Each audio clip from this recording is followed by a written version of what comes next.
اما بعد، اس وقت بڑی سنجیدگی کے ساتھ اس بات پر ہمیں غور کرنا ہے کہ ہماری مشکلات کیا ہیں۔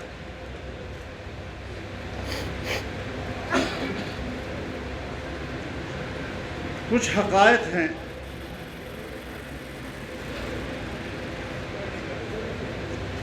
جسے ہمیں تسلیم کر لینا چاہیے۔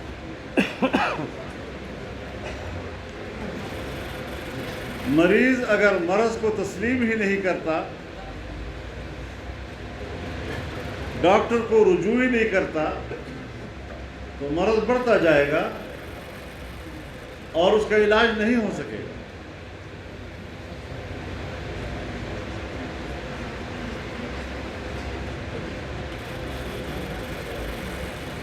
پاکستان داخلی مشکلات سے بھی دوچار ہے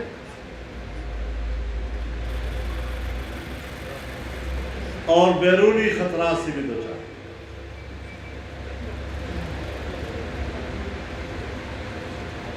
من حیث القوم ہمیں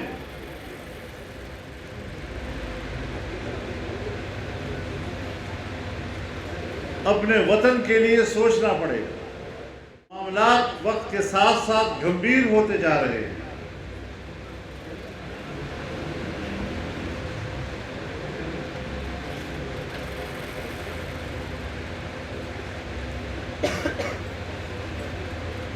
گھٹیاں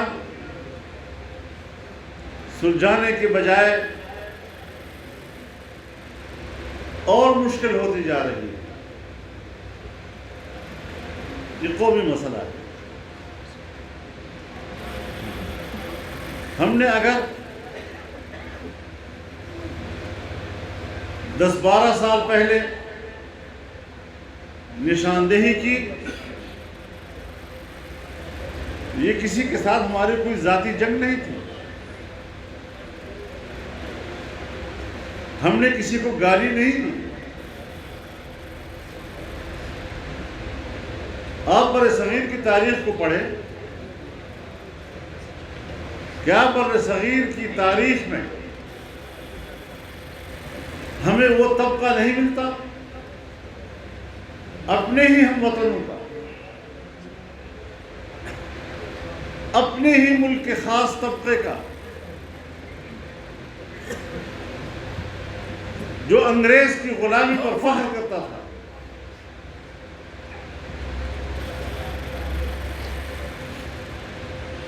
جو برصغیر پر انگریز کے قبضے کو جائز سمجھتا تھا، اس کا وفادار تھا، اس کے بدلے میں مراعات وصول کرتا تھا،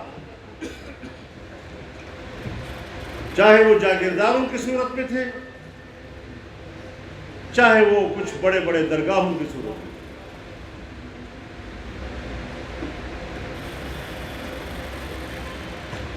تو کیا اب ہم وہ بات نہ کریں؟ وہ ہمیں کہیں کہ آپ ہمیں انگریز کا وفادار کہتے ہیں؟ یہ تاریخ کا حصہ ہے، آپ یہ حقیقت ہے۔ کیا ہمارے ملک کے اندر وہ جماعتیں یا ان جماعتوں کی اہم شخصیات، حتیٰ کہ آج بھی، کیا وہ لوگ نہیں ہیں جو امریکہ کے وفادار رہتے ہیں، امریکہ کے پالیسیوں کی پیروی کرتے ہیں، اس کو پاکستان میں نافذ العمل کرنے کے لیے اپنی خدمات پیش کرتے ہیں؟ تو پھر کیا ہم ان حقائق سے آنکھیں چرا لیں؟ کیا ہم اس کا تذکرہ ہی نہ کریں؟ تو اگر ہماری نظر میں ایک ایسا عنصر ملک کی سیاست میں داخل ہوا کہ جس نے دنیا کی یہودیت سے ہدایات لی، تو اس کو تشت اسباب کرنا یہ ہماری تاریخ کا حصہ ہے۔ ہم نے پہلے بھی کیا ہے اور آئندہ بھی کریں گے انشاءاللہ۔ نظریاتی جنگ ہے. اس نظریاتی جنگ کو نظریاتی طور پر ہم نے لڑا ہے اور الحمدللہ ہم نے اس کو زخمی کیا, ہم نے اس کو گرایا ہے, اور ہم اس کو سمجھتے ہیں کہ ہم نے اسرائیل کے ایجنڈے کو بھی شکست دی ہے, ہم نے مغرب کے ایجنڈے کو بھی شکست دی ہے, ہم نے امریکی ایجنڈے کو بھی شکست دی ہے, اور پاکستان میں ان کے وفادار اور ان کے ایجنڈے کو بھی شکست دی ہے.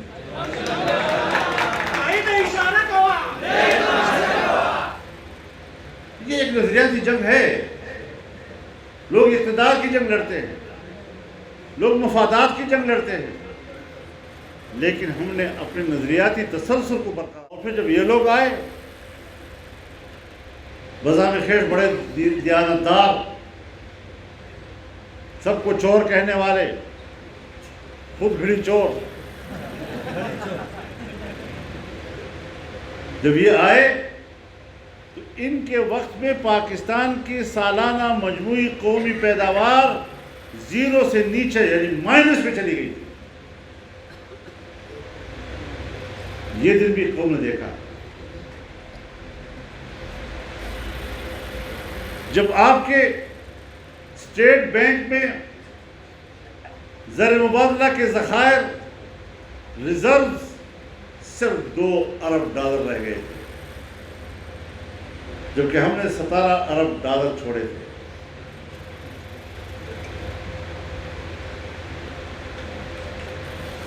پوری دنیا کی معیشت میں پاکستان 24ویں نمبر پہ آ گیا تھا. اگر یہ بیچ میں لوگ نہ ہوتے, آج G20 کا پاکستان ممبر ہوتا. ہمارے پڑوس میں ابھی G20 کا اجلاس ہوا ہے, پاکستان اس کا ممبر ہوتا, وہاں شریک ہوتا. لیکن ان 3.5 سالوں میں پاکستان دنیا کی معیشت کے 47ویں نمبر پہ چلا گیا. اچھل رہے ہیں, بات کو سمجھتے ہی نہیں ہے کہ ہم نے کیا کیا ہے اس ملک کے ساتھ.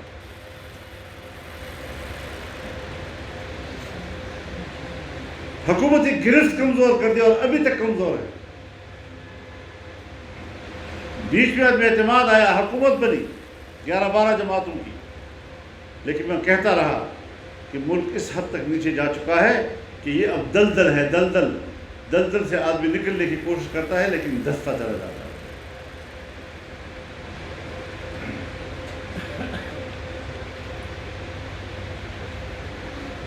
ہمارا صوبہ ہے, غربت اپنی جگہ پر ہے, مہنگائی اپنی جگہ پر ہے, لیکن بدامنی اور خوف کا کیا عالم ہے.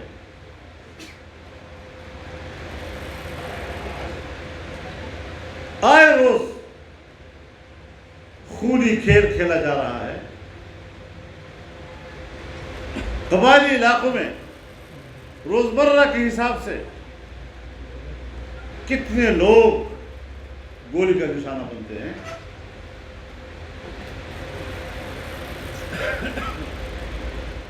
پاکستان میں امن نہیں, عدم استحکام ہے, سیاسی لحاظ سے بھی, معاشی لحاظ سے بھی. ایک دفعہ ہم نے ملک کو دیوالیاپن سے نکالا, دوبارہ اس طرف جا سکتا ہے.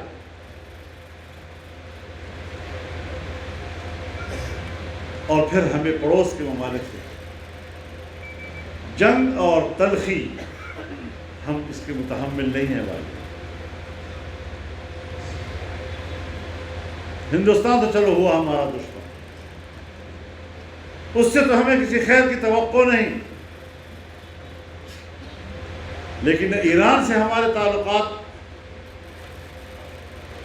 خاطر خواہ ہیں, اور افغانستان سے بھی حالات آئے روز ہمیں نظر آ رہا ہے کچھ تلخیاں پیدا ہو.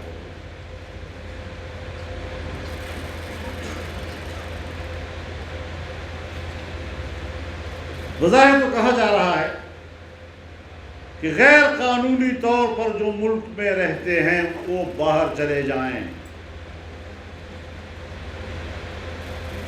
لیکن غیر قانونی طور پر پاکستان میں رہنے والے وہ صرف پشتون تو نہیں ہیں, لیکن ہاتھ ڈالا گیا صرف پشتون پر. کیوں؟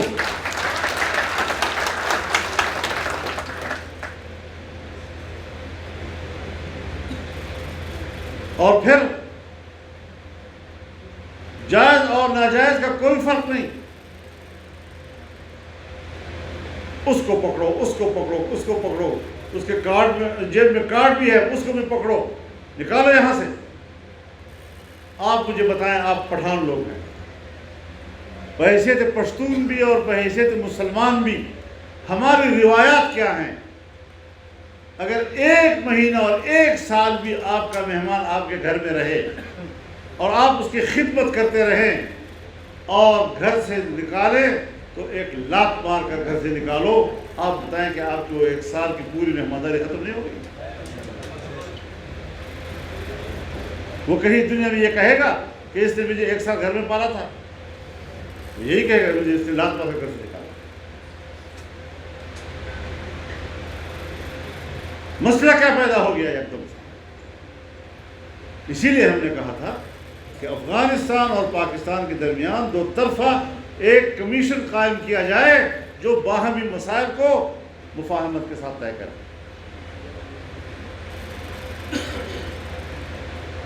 افغانستان میں تو 20 سال جنگ رہی، بلکہ اس سے بھی پہلے 20 سال اور بھی لگا دو، 40 سال سے وہاں جنگ ہے. ابھی کچھ وہاں امن آیا ہے، تو وہاں پر اگر کوئی حکمران ہے، آپ اس کو اپنے برابر کے معیار کا سمجھ لیں کہ ان کے رویے بھی میرے معیار کے برابر ہونے چاہیے، وہ بھی اتنا ہی میچور ہو جتنا میں میچور ہوں، اس کو اتنا ہی ذمہ داری کا احساس ہو جتنا کہ مجھے ذمہ داری کا احساس ہے. اس کے لیے تو کچھ وقت کا انتظار کرنا پڑے گا نا. گدھ کی طرح ان پہ جھپٹ رہے ہیں، کسی سے زمین کھینچ رہے ہیں، کسی سے پیسے کھینچ رہے ہیں. کیا حشر کر دیا ان لوگوں نے؟ یہ انسانی حقوق ہے. میں دنیا کی انسانی حقوق کی تنظیموں کو دعوت دیتا ہوں کہ آئیں پاکستان میں، اور آج اس وقت پاکستان میں افغان مہاجرین کے حوالے سے انسانی حقوق کا مطالعہ کریں کہ ہو کیا رہا ہے پاکستان.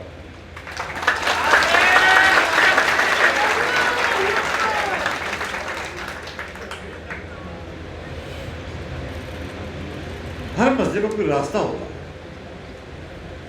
ہر مسئلے کا کوئی سلیقہ ہوتا ہے.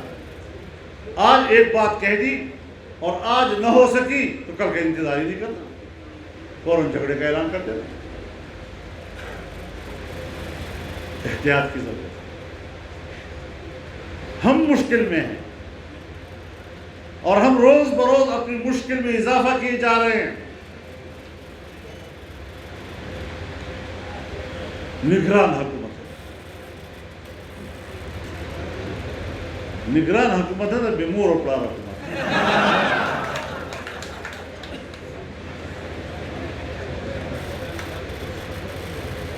کرسیدہ سے خیر لگے خالی. بڑے جلسے کس نے کیے؟ ہم سے بڑے ملین مارچ کس نے کیے؟ کیا ہمیں پتہ نہیں تھا کہ ہماری اسٹیبلشمنٹ کی قیادت اس جرم میں شریک تھی؟ ہمیں پورا ادراک، لیکن ہم نے افراد کے اختلاف کو نہیں دیکھا، ہم نے اداروں کا احترام کیا. فرق ہوتا ہے ایسا. اپنے حدود کو سمجھنا چاہیے. ہم اپنے حدود کو بھی سمجھتے ہیں، قانون کے حدود کو بھی سمجھتے ہیں، اور اس کے اندر بھرپور اپنی طاقت کو مظاہرہ بھی کرتے ہیں. الحمدللہ. لیکن ہمیں آج یہ دیکھنا ہے کہ پاکستان کا پورا انتظامی ڈھانچہ میری ناقص رہے. ممکن ہے میں کوئی زیادہ حساس ہوں اور یہ بات کر رہا ہوں کہ ملک کا مجموعی انتظامی ڈھانچہ اس وقت زوال پذیر ہے.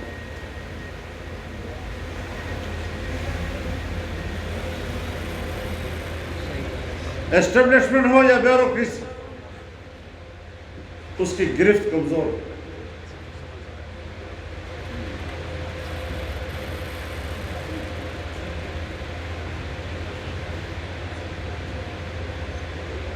ملک کے اندر، چاروں صوبوں کے اندر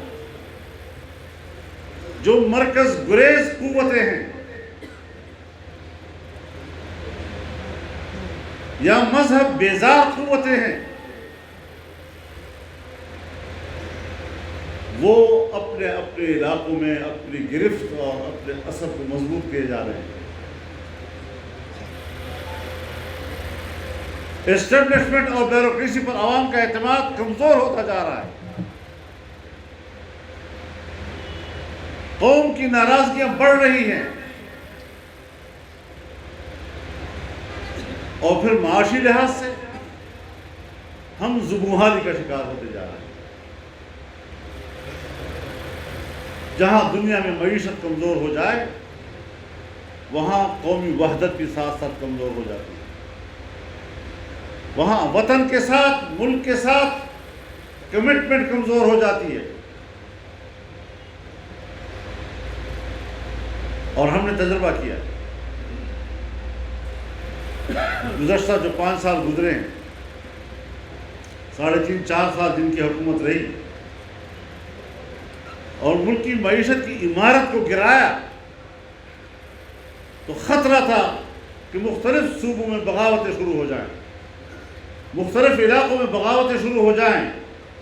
یہ جمعیت علماء اسلام تھی جس نے تمام پارٹیوں کو ایک پلیٹ فارم پر رکھا، چاہے وہ قومی سطح کی جماعتیں تھیں، چاہے وہ علاقائی جماعتیں تھیں، چاہے وہ قوم پرست جماعتیں تھیں، سب کو ہم نے ایک پلیٹ فارم پر رکھا تاکہ ملک کی وحدت کو بچایا جا سکے۔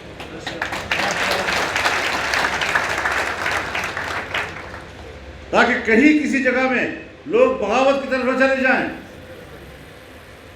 ورنہ یقین جانیے جہاں ہم گئے، ایئرپورٹ پہ گزرے، جہاز میں چڑھتے ہوئے، باہر نکلتے ہوئے، کہیں روڈ پر کھڑے ہوئے، جو شخص ملا، سر اس مصیبت سے کب جان چھوڑی، اسے تو مار دیا، اس کے علاوہ اور کوئی بات کسی کے لیے۔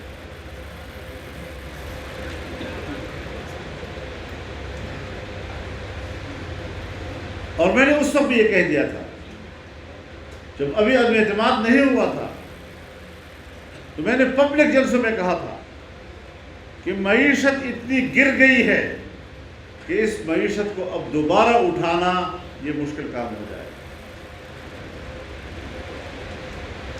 اور اب آپ دیکھیں مشکل ہے یا نہیں؟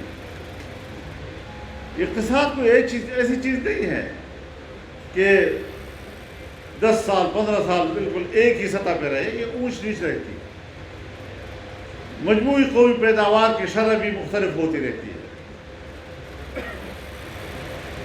لیکن آپ خود اندازہ لگائیں کہ 2017-18 کے بجٹ پہ ہم نے مجموعی قومی پیداوار کی شرح 6 اور 6.5% کر۔ پاکستان پر بھی اعتماد ختم ہوگا نا کشمیری کا، اس کے بھی کوئی اثرات ہوں گے نا، اس کے بھی کچھ نتائج ہوں گے۔ پھر کل نہ معلوم ہم کدھر جا رہے ہیں۔ کون لوگ ہیں جو 4-5 اپنے ایک کمرے میں بیٹھ کر پورے ملک کے اور عوام کا اور ہر چیز کا فیصلہ کرتے ہیں اور اپنے آپ کو عقل کور سمجھتے ہیں؟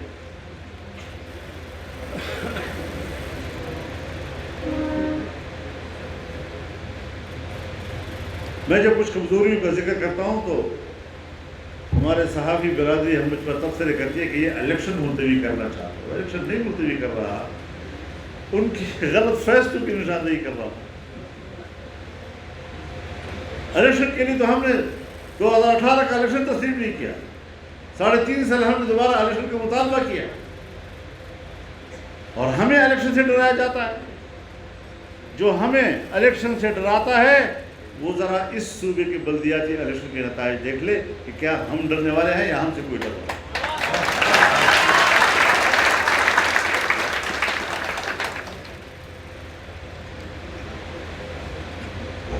لیکن اس کے باوجود مغربی دنیا آج ان کی پشت پر، ان کی لابیز یہاں کام کر رہی ہیں۔ یہ ایک پارٹی کے لیے کام نہیں کر رہی، یہ ریاست کے خلاف کام کر رہی ہے۔ اس کا راستہ ان نوجوانوں نے روکا۔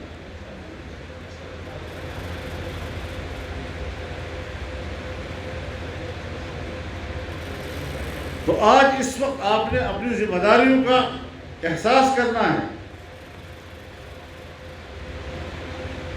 گلگت بلتستان میں کیا سوالات پیدا ہو رہے ہیں، کبھی کسی نے سوچا اس بات کو؟ وہ یہ سمجھتے ہیں کہ اسلام آباد ہمارے حقوق کا استحصال کر رہا ہے اور ہمیں فرقہ وارانہ جھگڑوں میں الجھا دیتا ہے. ہم آپس میں لڑ رہے ہوتے ہیں. پنجاب میں فرقہ واریت پھیلا دی جاتی ہے.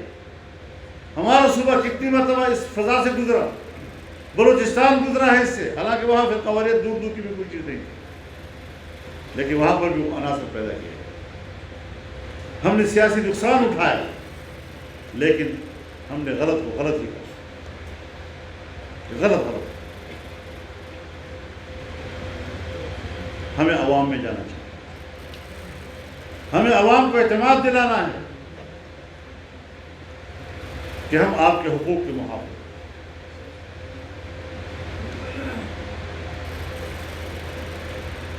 میں سیاسی جماعتوں سے بھی کہنا چاہتا ہوں، سب لوگ لگے ہوئے ہیں الیکشن کمپین میں، سمجھتے ہیں کہ اگلے الیکشن میں ہم کامیاب ہو جائیں. یہ کوئی بری بات نہیں ہے، یہ سب کا حق ہے، لیکن ترجیحات تو دیکھو. آپ الیکشن کی فکر میں ہیں اور ادھر ریاست جو ہے ڈوب رہی ہے آپ کی.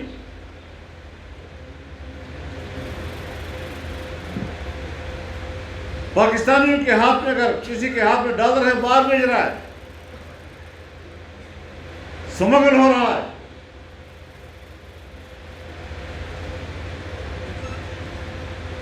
باہر کے لوگ تفصیلات روک رہے ہیں، پیسہ پاکستان نہیں بھیج رہے، سرمایہ کاری ملک کے اندر نہیں ہو رہی. اب آپ مجھے بتائیں کہ ان حالات میں اگر پاکستان کے اندر کوئی بندوق اٹھاتا ہے اور اس جذبے کے ساتھ کہ میں تو جہاد لڑ رہا ہوں، یہ ایک جذبہ تو ہو سکتا ہے، یہ ایک خواہش تو ہو سکتی ہے، لیکن اس کا آغاز کرنے سے پہلے حالات کو سمجھ کر اس کے انجام پر بھی نظر رکھنی چاہیے، اس کے نتائج کیا ہوں گے. سال 1.5 سال کے اندر میرے 20 علماء کیوں شہید کیے گئے، اور اس کے بعد بھی سلسلہ جاری. مستونگ میں کبھی کسی زمانے میں مولانا عبدالغفور حیدری پہ حملہ ہوا، 26 ساتھی شہید ہوئے، اور یہ ابھی حافظ حمداللہ پہ ہوا، اور ابھی عید میلاد تو پھر ہوا، 50-60 لوگ اس میں شہید ہوتے ہیں. جہاں اس حد تک قتل و غارت گری ہو، جہاں اتنا زیادہ خون بہے، وہاں امن، وہاں سکون، وہاں اطمینان کا کیا سوال پیدا ہوتا ہے؟ کیسے وہاں کا شہری گھر سے نکلے گا اور اس اطمینان کے ساتھ کہ شام کو گھر واپس محفوظ آئے گا؟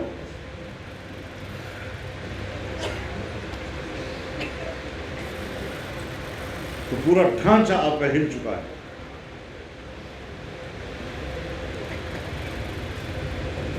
کراچی گلی کوچوں میں جرائم، سماجی جرائم، ایم این اے اور ایم پی ایس سے گاڑیاں چھین لی جاتی ہیں، لے جاتے ہیں.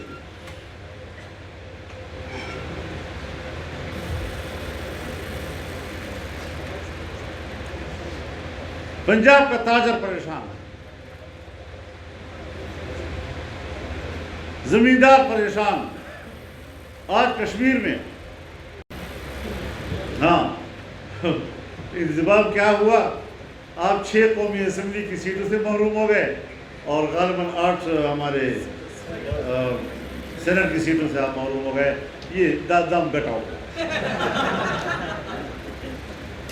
اس غور خلق نے تپوسو کے چاہے بھی انضمام ہو کے